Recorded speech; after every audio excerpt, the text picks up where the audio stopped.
এই দেখো গমের ভুঁই তো শীষ বেরিয়েছে, এখন 1 মাসের উপরেই লাগবে গম পাক।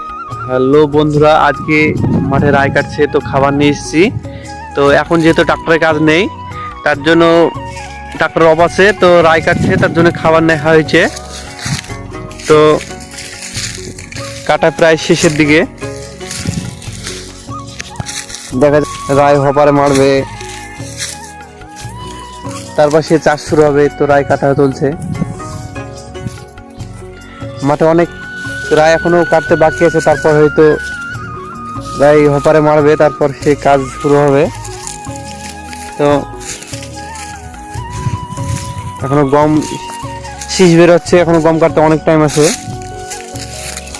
প্রায় 1 মাসের উপরে। তারপরে তো রায় কাটছে আমাদের মনীষে। মাঠের কত সুন্দর ভিউ দেখে বুঝতে পারছো। তো বন্ধুরা, ভিডিও ভালো লাগলে লাইক কমেন্ট শেয়ার করবেন।